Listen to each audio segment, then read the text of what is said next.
Kok Coba jam nih tadi mirip ada yang siapa? mirip siapa ya? Ayo. Siapa saya inget jadi ada orang kemarin kayaknya yang pakai jam-jam mahal tuh ya. Oke. Iya, anaknya dan menantunya begitu ya.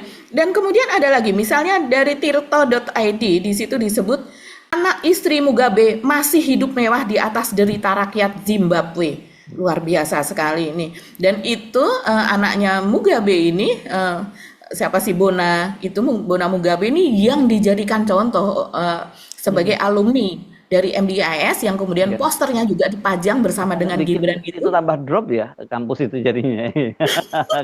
Karena kan gini ya, kalau Robert Mugabe memang dikenal sebagai koruptor itu. Tapi kalau Pak Jokowi kan juga kemarin juga sempat dinobatkan oleh apa OCCRP Posisi kan? RP, Ya, ya, ya. betul. Hmm. Mhm. Oke. Sebagai finalis OCC Bapaknya nggak di RP. dua-duanya nggak dipajang juga di situ ya, hanya anak-anaknya. Bapaknya nggak dipajang Mas Hersu. Hmm.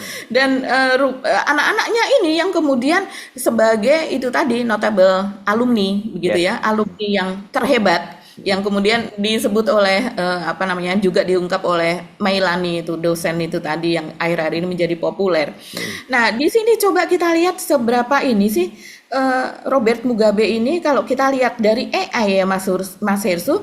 Jadi ternyata begini, pada awal tahun 80-an di mana si Robert Mugabe ini mulai memerintah, itu negaranya makmur dengan sumber daya alam yang melimpah, industri pertanian yang kuat.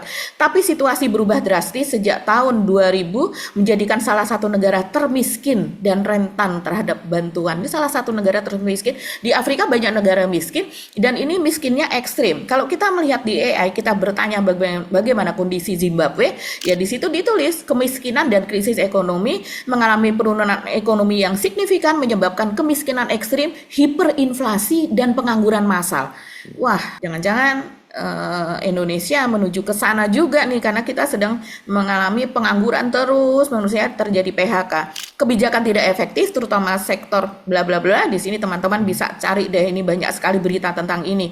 Negara ini terus berjuang dengan masalah kerawanan pangan dengan angka kelaparan yang tinggi di antara populasinya. Sementara anaknya, istrinya dan ayah yang menjadi perdana menteri dan kemudian menjadi presiden itu hidup bermewah-mewah, memiliki aset di luar negeri yang luar biasa. Dan itu yang dibanggakan di MDIS yang posternya berdampingan dengan poster Gibran yang ada di lobi. Nah, sekarang ada satu lagi yang menarik.